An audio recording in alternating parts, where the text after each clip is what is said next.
Hello beautiful Bangladesh, আসসালামু আলাইকুম everyone. সকলে কেমন আছেন? আশা করি অনেক অনেক ভালো আছেন। খুব সুন্দর একটা মর্নিং এ বের হয়ে পড়লাম। আসলে ঈদের ছুটিতে গ্রামে গিয়েছিলাম, এখন আবার সেই ব্যস্ত নগরী ঢাকা শহরে ফিরতেছি।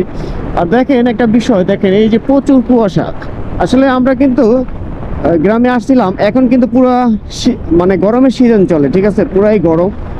আমরা যখন গ্রামে যাই ঈদের ছুটিতে, মানে গরমের জন্য মানে থাকা যাচ্ছিল না, ফ্যান ছাড়া একেবারেই থাকা পসিবল, ঠিক আছে, এরকম একটা অবস্থা।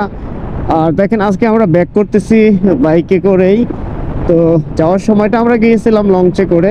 তো একদম চারদিকে এখন কুয়াশা, আর আমি একদম হাঁপাতা একটা গেঞ্জি পরেছি পাতলা, ঠিক আছে। তো ভেবেছিলাম গরম লাগবে, বাট এত সকাল সকাল এত ঠান্ডা লাগবে আমি বুঝতেই পারি না। আমি একদম শীতে পুরো কাঁপাইতেছি, এরকম একটা অবস্থা, ঠিক আছে। তো একদম পুরো ঠান্ডা হয়ে গেছে। তো ব্যাগ বক যেহেতু বেঁধে নিছি ভালো করে, তো আবার রাস্তার ভিতরে ব্যাগ খুলবো, ভাবলাম যে একটু যদি সকাল হয়ে যায়, মোটামুটি রোদের ইয়েটা যদি একটু আসে, তখন আবার এই ঠান্ডাটা লাগবে না, ঠিক আছে।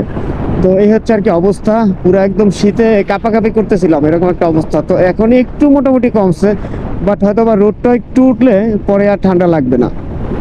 তো এই তো আর কি, যাচ্ছি ঢাকা শহর, দোয়া করবেন সবাই ইনশাআল্লাহ।